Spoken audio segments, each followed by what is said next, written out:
big disappointment to the people of this country.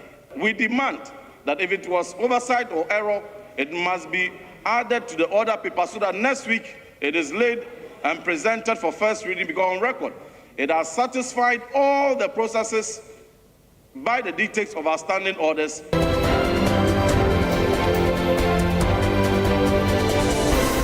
The Minister for Lands and Natural Resources, Emmanuel Amakufiboa, has described Private Safo Ejapon Collins, the NIMOS officer who died in Tuesday's accident, as a true patriot who served Ghana with honor.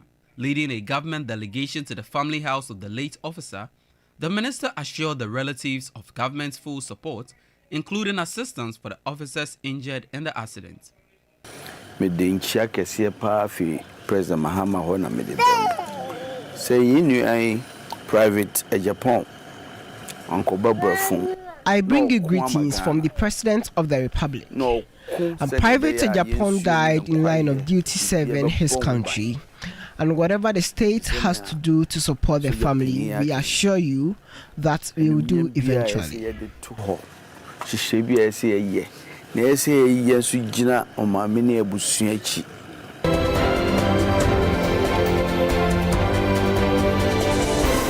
President John Dramani Mahama has urged coastal fishing communities to avoid illegal practices during the upcoming close season, even though artisanal fishers remain exempt from the ban. Speaking at the National Fisheries Day celebration in Accra, he indicated that new naval vessels are being procured to strengthen coastal monitoring and help ensure compliance across Ghana's territorial waters. Exemption from close season fishing. As you are aware, artisanal fishers have been exempted from the close season. So I encourage you to reciprocate by not doing anything illegal during the close season. We're also in the process of acquiring 2 new offshore patrol vessels for the Ghana Navy to be able to patrol our shores. The Bank of Ghana is intensifying efforts to reduce the high cost of printing new banknotes by encouraging the public to properly handle the cedi. Against this backdrop, governors and some staff of the Apex Bank visited markets to sensitize traders.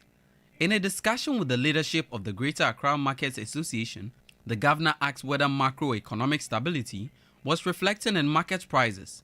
The president of the association confirmed noticeable improvements and urged authorities to sustain the progress to enhance livelihoods. Some goods have taken stand, for example, rice, oils, and they are now okay, but we wish they would use them more. As it is coming to the Xmas, that is exactly what we will use.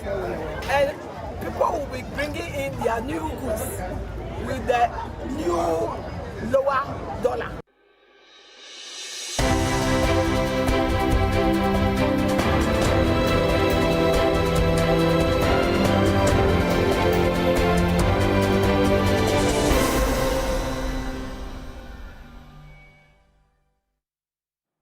Our news summaries there for you. We'll now get into the big ones here on Ghana Tonight. Coming up, minority leaders go at each other over the thorny subject of Ken Ofori-Atta's whereabouts. Let's get into that showdown right now.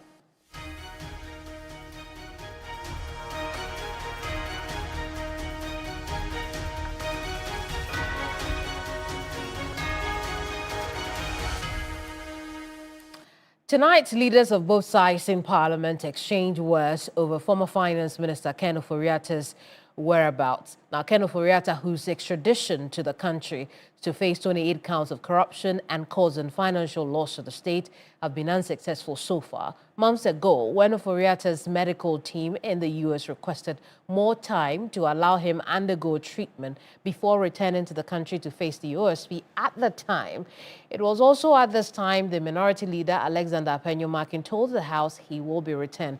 So now, let's put this whole issue into perspective. We'll walk back the timeline. We'll take you now to February. Take a look.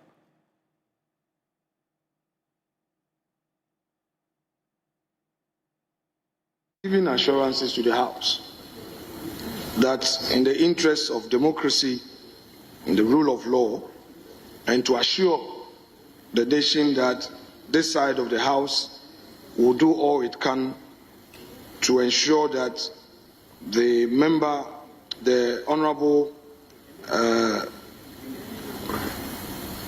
Ken Ofori-Atta, avails himself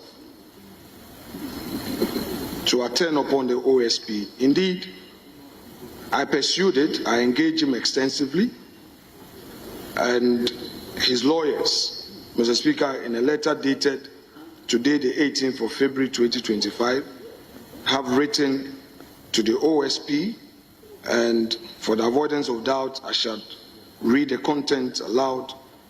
It's addressed to the Special Prosecutor, our redirection to attend the Office of Special Prosecutor. It reads, we acknowledge receipt of your letter dated the 17th of February 2025. We respectfully indicate that our client's post-mark date for his return cannot be any time before 6 to 8 weeks after the possible surgical intervention in March stated in the Mayo Clinic letter. Our client hopes that taking into account the surgery dated the 20th to 21st of March and recuperation period, he should be able to back to this jurisdiction between 14th May and 30th May 2025. We hope you find this date reasonable, and same can guide your office in fixing a date for the in-person attendance of our client to your office for investigation. Having clarified the purpose and length of our client's absence, Leader, we hope that the tag of a Leader, wanted person. Hold on, please. Yes, my majority leader. Mr. Speaker, what the minority leader is doing is conveying a communication from the lawyers of Honorable Ken Ofori-Atta to this House. Mr. Speaker, the rules of this House are clear on communications. If you go to Order 65, it is clear on communications to the House. Who qualifies to communicate to the House and who qualifies to convey the communication to the House? They are clearly spelled out in Order 65, and I think that what he's attempting to do is to convey a communication by the lawyers of Ken Ofori-Atta to this House, which is clearly wrong. Mr. Speaker, it is clearly wrong to attempt to be the conveyor of communication from Ken Ofori-Atta's lawyers to this House. I think that it is not acceptable, and we cannot accept communication from the lawyers of Ken Ofori-Atta to this House. He is not a member of this House. He is not a Minister of State. And so there's no basis for this House to be receiving communication from the lawyers of Ken Ofori-Atta. We haven't summoned him before any of our committees. He is not to appear before a committee. We are not investigating him. So on what basis is his lawyers communicating to us when he will come to Ghana, when he will not come to Ghana? So, Mr. Speaker, there is no basis for the communication to this House of the whereabouts of Ken Ofori-Atta.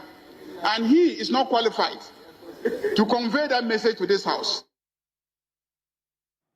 So the clip you just saw is from February, and the whole 9 years of debates that took place after the minority leader, Alexander Apenyo-Markin, read that statement from lawyers of Ken Ofori-Atta. And you heard the dates clearly. He needed 6 to 8 weeks for his surgery, and he couldn't be back in Ghana until getting to the end of, May. You recall that subsequent to that, he was taken off the wanted list because the OSP understood from his perspective that he needed time for medical attention. So then let's fast forward to June. In June, when Ofori-Atta did not come into the country, this matter came up in Parliament again. Take a look.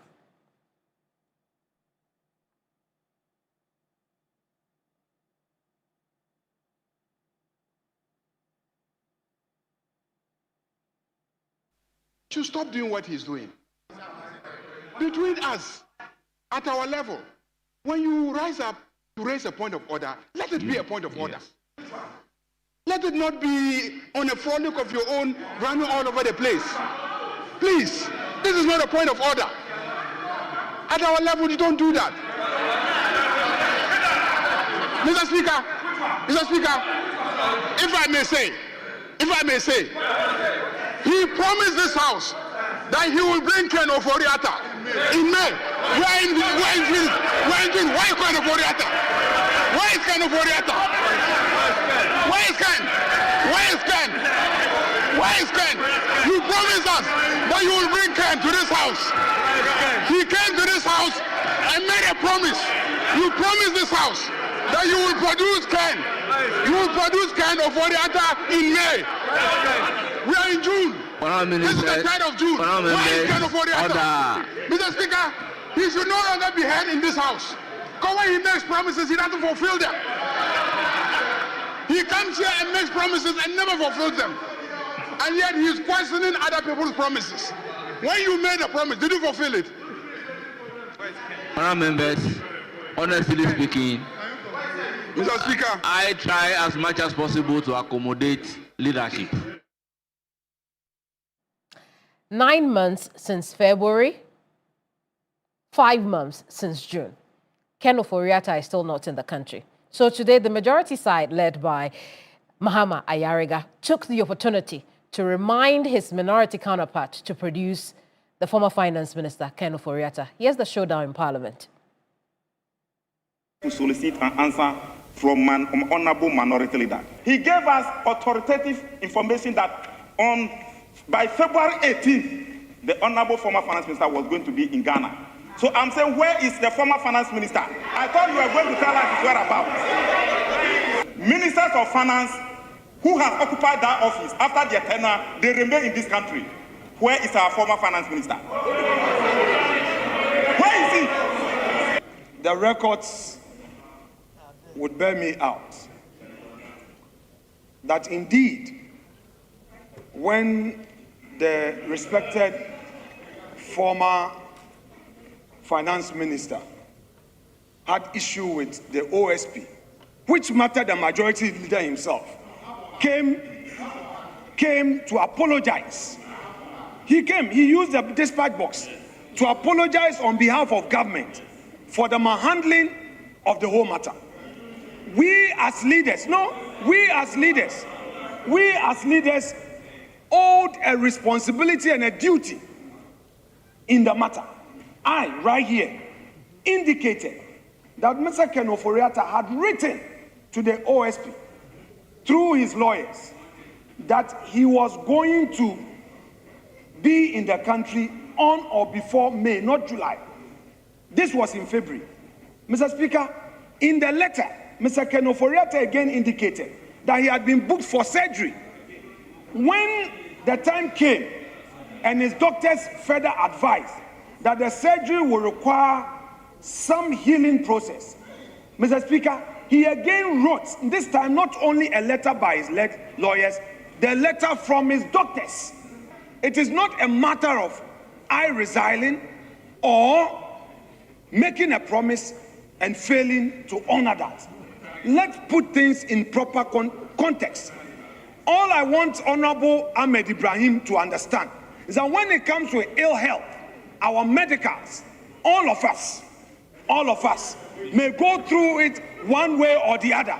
If a man is going through a serious medical condition, how many of us will be bold to disclose our medical record? But the man has disclosed his medical record. Mr. Speaker, that hospital where he's receiving treatment is a renowned medical hospital in the United States. Let's be fair to Ken Ofori-Atta. Let's be fair. It can be you tomorrow. Given an impression that members on this side are insensitive to the medical condition of Ken Ofori-Atta. That is the impression you have sought to give. Mr. Speaker, Ken Ofori-Atta was very sick in this country. You could see the sickness in his face. But at that time, it was sweet to be a finance minister. It was sweet to be a finance minister. In spite of the ill health, he persisted and insisted on remaining in this country as a finance minister. How come that suddenly, because today he is being sought after by the law enforcement agencies, he cannot live in this country and is claiming illness? He was sick when he was finance minister.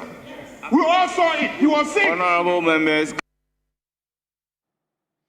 So that's the showdown in Parliament on the whereabouts of our former Finance Minister, Ken Ofori-Atta. Now, despite the full 9 years of debate in Parliament today, the question remains, where is Ken Ofori-Atta?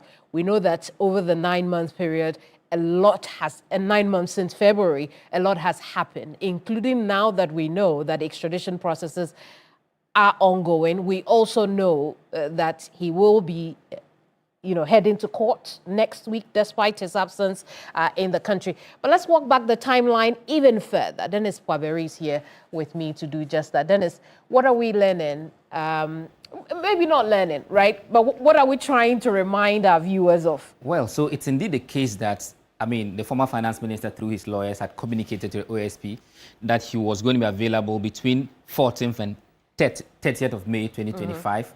The OSP had been in conversation with him, trying to get an in-person interview with him. He had indicated that he was not well, he was out of the jurisdiction, and if the OSP wouldn't mind, his lawyers could engage on his behalf. That the OSP turned down, insisting on a personal appearance.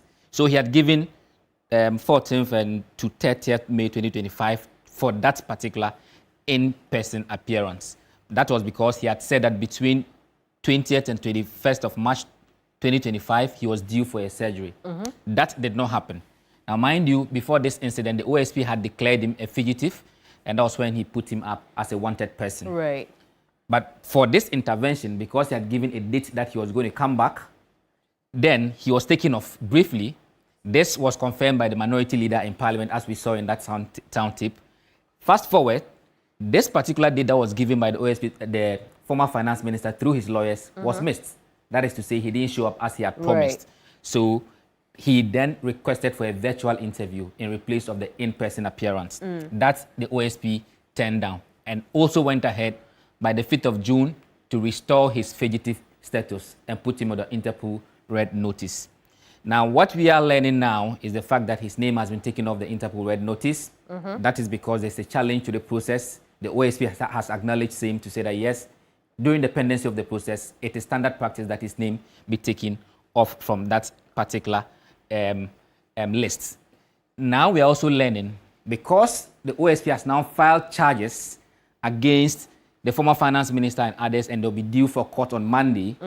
His lawyers are saying, because this is a criminal matter, the summons have to be served on him personally, or he has to be notified about the pendency of this particular matter. The lawyers say that that has not been formally done.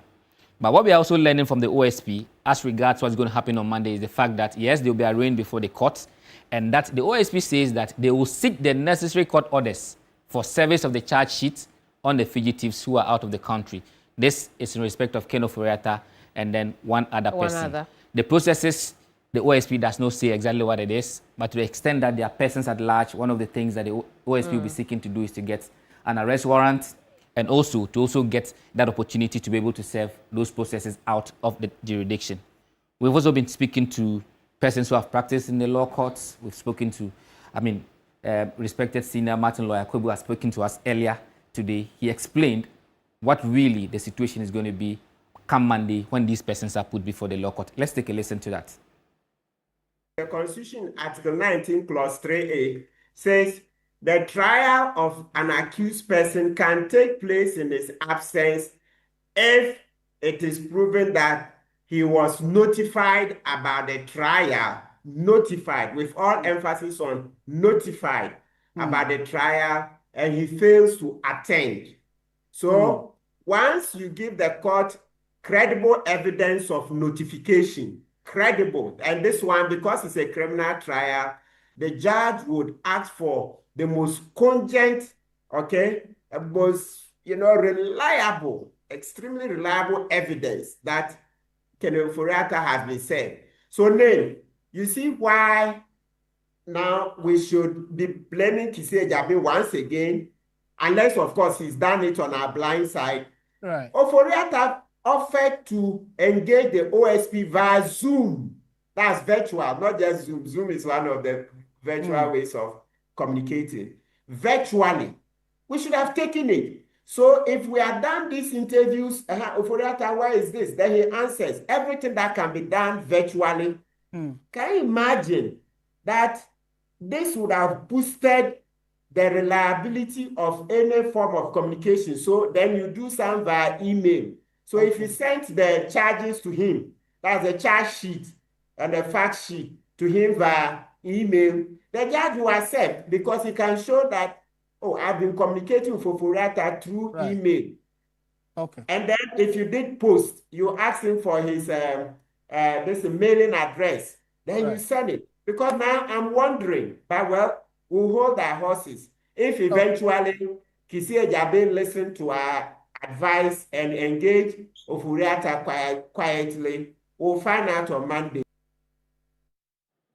Well, Martin Kpebu is a legal practitioner. He's just been looking ahead into Monday when all 8 of them all face the law court, right? So Monday is really going to be a long day. So aside this hurdle of having to determine how these processes will get to Ken Ofori-Atta, there's also the other question of, one of the accused persons is an MP, and when it comes to MPs, the procedure for getting them before the court is quite special. That is also another matter to be dealt with. Even beyond that, there are 78 charges. What it means is that it's going to be a long day. All these charges, including their particulars, will be read in open court. It could take as long as minimum 3 hours or more. The last time we encountered something like this was in respect of Mustafa Hamid, 25 counts. It took more than 2 hours for the court to get this done with. So Monday really is going to be a long day, but obviously we'll keep eyes on that particular matter. Absolutely, and and the issue of the lawyer that the MP that you raised is really important because we've raised that before, but since we raised that issue till now, we've not had whether any processes has been served on the speaker, Parliament and all that. And the like. So Monday, it's also one of the things that we are looking out for. Likely an obstacle for the OSP when it comes to the Member of Parliament. But the other side is that whoever shows up will be taken through the process because Monday is for them to take their plea.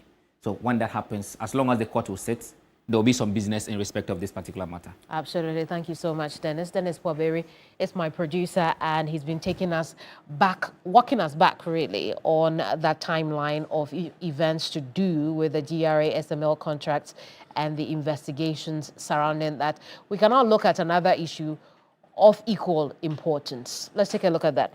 Now, a blogger finds himself in the ambit of the law for publishing false information, bringing back the debate on the law against false information publication.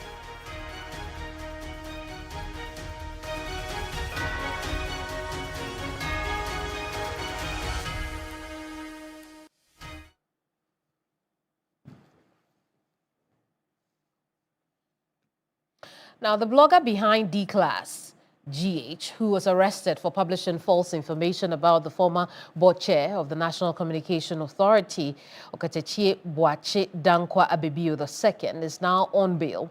Police statement reveals Samuel Amadoto, during interrogation, admitted he was allegedly hired by a third party to publish the said information, which is now described as false and defamatory. Despite police statement, the blogger has pled not guilty to the charges of publication of false news with intent to cause fear and panic, contrary to Section 281 of the Criminal Offences Act, and publication of false news under Section 123 of the Electronic Communications Act. Enoch Anshure Afuakwa is lawyer for the accused. Let's take a listen to him. Yes, Samuel Amadoto is a journalist who works with G-Class Multimedia, an online news portal. So he's a member of the Inky fraternity, and like your good self. I see. What happened to him? He belongs to the 4th estate of the realm. Yeah, his arrest and detention stems from the fact that he made a publication of a video content on his website, and the person to whom the video is ascribed to reported the matter to the National Signals Bureau, of which he was invited, interrogated, released, and subsequently invited back again. Then he was apprehended by the officers of the Ghana Police CID. Certainly, yes, the complaint came from an individual. It's quite laughable that a complaint coming from an individual alleging a defamation or whatsoever, then that person, the alleged accused person is charged with the offense of publication of false news with intent to cause fear and panic. No, the complaints of the complainant stems on the fact that the man has published the false news against him, and certainly that is why in our criminal jurisprudence, the criminal libel law was repealed years ago. Yeah, false information is still on our books, but aren't you surprised that false information reported by an individual of which one is charged, and the charge is that you have published a false information with the intent to cause fear and panic? You just heard from lawyer for the blogger, and really this just by way of updates, one phase of the updates really. The crux of why we are doing this story is the immense interest it has generated, particularly with the use of Section 2081 of the Criminal Offences Act. Manasseh Azuria-Wone is an investigative journalist who's also taken interest in this story. Manasseh is joining me now for a bit more on this story. Manasseh, talk to us about what caught your attention with the story. Well, yesterday I was preparing to go and teach, and in the process I got on social media after I was done with the preparation, and I just saw a post someone else put on the platform, Halifax Ansa Addo, about this incident, and I felt it was so outrageous. And of course, on Facebook, things happen. Sometimes people put anything. So I decided to quickly run my own checks, and the issues were confirmed. And what I was told was that this person had been using AI to put images out and doctor a whole lot of things. So I also made a post and started asking questions. The CID eventually released a press statement, but that did not solve or resolve the issues I have, and as many other people have, about this particular incident. I have seen a video that is alleged to be the one published by the blogger. And I can say from what I've seen, it doesn't look like it is a doctored video. It doesn't look like an AI manufactured video. It appears like an excerpt or an interaction from the number 12 documentary by Anas, which we are told was the publication in question. And it appears people who know the complainant say is in that video.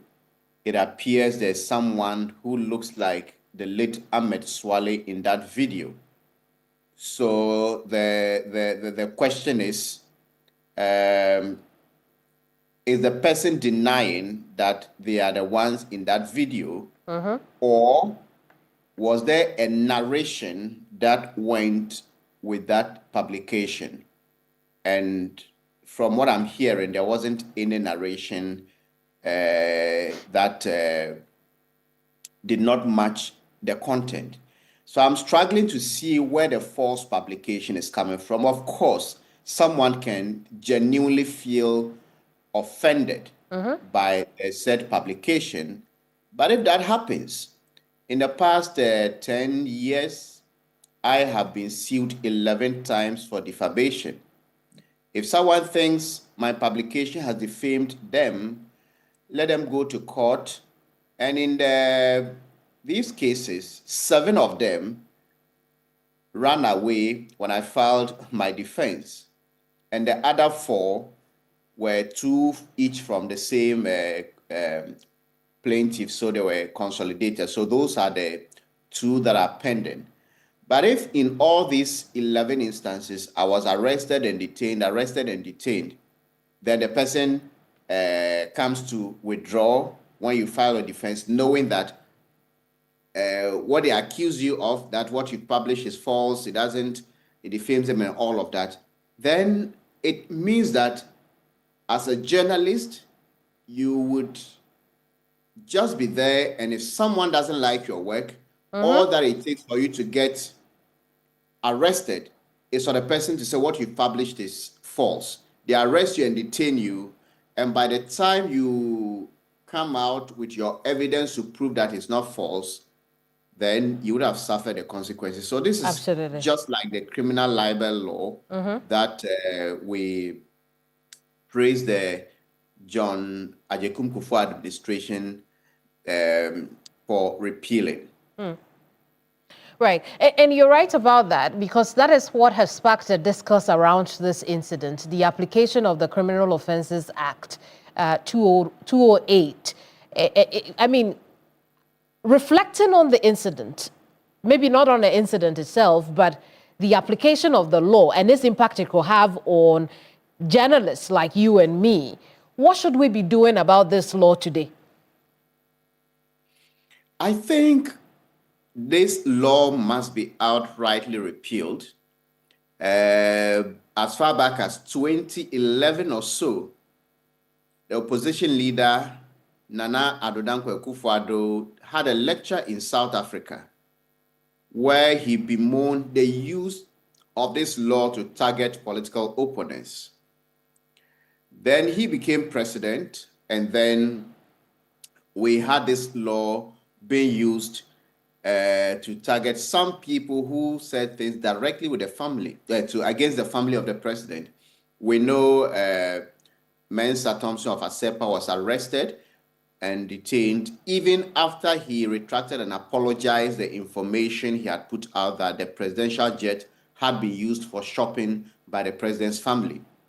Then we know Kwabena Bobia-Ansah was also arrested and detained by the police when he alleged that the former First Lady, Rebecca Akufo-Addo, had used her position to get land or whatever.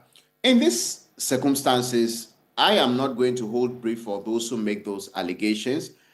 If something is not true, you don't go to publish without any shred of evidence. If we encourage that, even we as journalists can also be targeted for false and malicious publication. But there is a way to resolve that. There are civil remedies, so that if this person really thinks that the information, this publication that is out there, the video is not his video, and the person in there is not him, and he feels defamed, nothing stops him from getting the publisher sued in court. The police shouldn't come in to start harassing people. Now the question is, who determines that a publication is false? Most of the time, it happens in the court. So by the time the court even comes in, this guy has already spent like 3 nights in the police cells.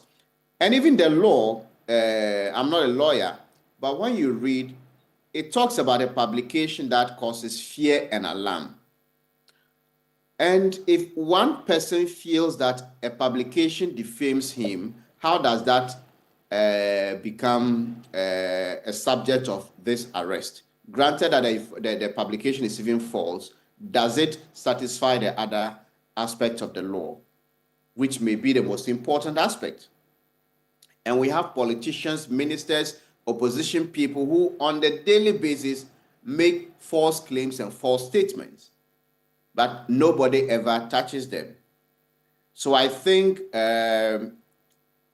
journalists should be pushing, and I think these are issues that the GJA should concern itself with, so that a formal petition could be submitted to the Attorney General, and then we would see what processes are needed to get this law repealed. I see, Manasseh, my attention has just been drawn to the fact that we've been talking about this law, but have not shared it with our audiences, and I want to go through it quickly. It says that 2081 says any person who publishes or reproduces any statement, rumor, or reports which is likely to cause fear and alarm to the public or to disturb the public peace, knowing or having reason to believe that the statement, rumor, or false or report is false, is guilty of a misdemeanor. It is no defense to a charge under subsection 1 that the person charged did not know or did not have reason to believe that the statement, rumor, or report was false unless he proves that prior to publication, he took reasonable measures to verify the accuracy of the statement, rumor, or report. And when I say you touched on this in your previous comment when you talked about verification and authenticating information we get even as journalists. But this law does not apply only to journalists. It applies to every person who publishes information, and that could be on your personal social media handles. But from what you have said, it also means that we have to delicately deal with the issue so that we can also protect people's images the right way without necessarily gagging or curtailing freedom of speech. From your experience, what would be the best way to do this? The best way to do this is to allow people who feel defamed to handle their own matter. And I agree with people that if this law had been used well, sometimes we might even want to allow it to stay. There was a time, I don't remember the exact year, but we all woke up one dawn and there was this information that there was an imminent earthquake, so people should leave their homes. In Accra, I remember everybody in the compound house I was living in had to get outside, and the information spread so fast that nobody actually knew where it came from. So people had to rush, lose sleep. They would call you, get up, leave your house. An earthquake is imminent, and then it turned out to be false. This is an instance that the whole nation was alarmed. There was so much fear and panic. Some people may have even hurt or injured themselves in the process. So if there's a law for such extraordinary circumstances, then I don't see why there should be a problem. But we are in a society that targets the vulnerable with such laws, targets political opponents with such laws, so that if you can go on television and then make a statement about another person that, let's say there is this journalist, you don't know him, this is photograph, if you see him, attack him, and that journalist even gets killed, and you have power or your political party is in government, this law does not apply to you. But if someone else makes a publication that somebody feels unhappy about, and they cannot even be able to demonstrate any harm, physical harm to them or any other person, then they can be arrested, detained, and sometimes the length of the detention. If this guy had just been invited, questioned, and allowed to go, the kind of anger may not be what we experience, but they would make sure that they teach you where the power lies, knowing very well that these charges won't stand up in court.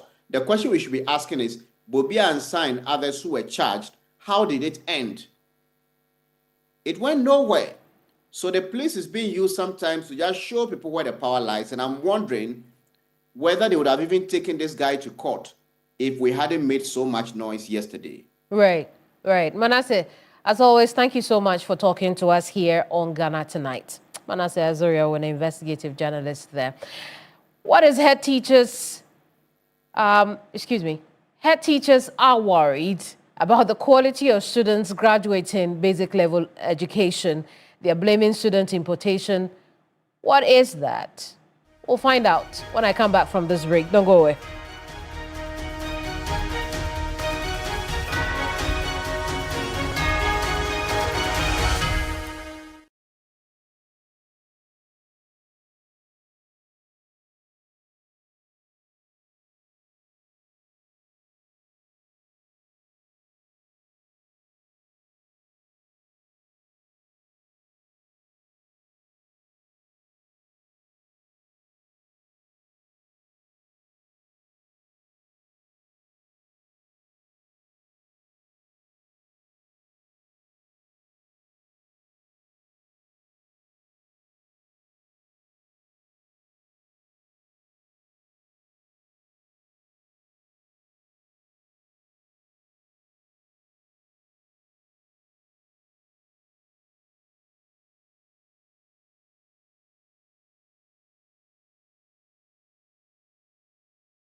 Welcome back. It's still Ghana Tonight here on TV3 and on 392.7 FM. I am Kemini Amano. Tonight, basic school head teachers want government to end the practice of education contractors who perpetuate an illegality at the basic level. The Conference of Heads of Basic Schools say these education contractors import unqualified students to register for the annual BECE, which has had adverse effects on quality of results. Now, Northern Regional Chairman of the conference, Musa Adam, says these illegal student importations take place in vulnerable rural schools with the help of some head teachers. He fears, if not checked, could adversely impact the overall quality of education. Let's take a listen. There are so many issues that we want the government of Ghana to address for us as head of or as teachers. But one thorny area we want the government to look into is about our students, especially some schools in the country are registering unqualified students to sit in for BECE when they are not supposed to. For instance, when the registration time comes, students in B7, B8, there are some contractors who take them to some other schools at a fee, and that one is agreed by their parents, and they go to sit for BECE, and that means that the future of our education is in danger. The care is not taken about that one. Registering unqualified students, that's a canker that the teachers are facing. And mostly they take the good ones, leaving those ones that you'll be battling with, and you write, and then they will say you are not. Now listen, we had arranged to speak with the Metro Education Director in the Northern region. Unfortunately, we are unable to reach him, so we can't bring you that conversation as to what government is doing about the situation or what government's response generally is to this. So here's what I'm going to do. I'm going to use about a couple of minutes of my remaining time to do one MP a solid, because he's been complaining about our coverage of him in Parliament. Okaikwe Central MP, he's an MPP MP, Patrick Yabuama. He's been talking about a number of things in Parliament. TV3 hasn't given him the coverage that he thinks he deserves. So let's spend a couple of minutes to give him that coverage. Here's him in Parliament. Here he is in Parliament talking about the budget. For the first time in many years, the budget of this country was read around 5:37 p.m. It's very important to make that point, Mr. Speaker. Not during Kwesi Botche's time, not during Kwame Pepra's time, Safo Mafo's time, Bahari Edu's time, up to Atufosin first. Mr. Speaker, there's a reason why your budget must be read during prime time. When our budget was read at 5:37 p.m. this year, our major creditors were all asleep. Some of them were just waking up. The Chinese were asleep. The Australians were just waking up. Our European partners were at dinner. Ghanaians were rushing home to go and sleep after work. It tells you and gives you the reason why the markets did not respond positively to our budgets this year. Mr. Speaker, if you look at the cover page of this year's budget, you can see a clear Photoshop of a certain express road that the minister spoke about, that he was going to construct an express road to Kumasi. Mr. Speaker, what is the crime of the people of this country, especially those of us who ply that road to our villages, especially from Accra to Paga and to Boko? For 8 years, from 2009 to 2016, not a single kilometer of road was added by the NDC government. Yes. You come into government again, and instead of you prioritizing with the completion of the dualization of the Accra-Kumasi road, you are telling us that you are going to construct an express road. From which funds? It's a complete misplaced priority. What Ghanaians want to see is the completion of the dualization project that was started by the Akufo-Addo administration. Yes. Then you can even look at that, because even the financial models do not help you. How are you going to construct this? Through a PPP arrangement? And how much are you going to charge road users? It's for you to take that decision. But Mr. Speaker, let me share this data with you. Patrick Yabuama is Okankwe Central MP. Just a reminder that TV3 remains your leading, most authoritative news media in Ghana. And I'm so glad that she joined us for this edition of Ghana Tonight. Let the conversations continue in your homes or wherever you're watching us from. And at 7 a.m., join Alfred Okanse here on TV3 and on 392.7 FM for another edition of Key Points. You see the flyer on your screens. Martin Kpebu is coming. Dr. Zato is coming. The DG of the National Road Safety Authority, Abraham Amalba, is coming. We see Awola Sewa there. We also see the gentleman, the head of the NIMOS team, also joining the discussions. As you very well know, NIMOS has been in the news a lot in the past week, and as the big topics are being digested again, it definitely will feature on Key Points tomorrow. So make a date with Alfred Okanse and his panel members, 7 a.m. here on TV3 and on 392.7. I will see you on Sunday at 1 p.m. for another great conversation on hot issues. I am Kemeni Amano. You have yourself a good night and a pleasant weekend. Bye-bye. Ghana Tonight is brought to you by Flamingo Paint.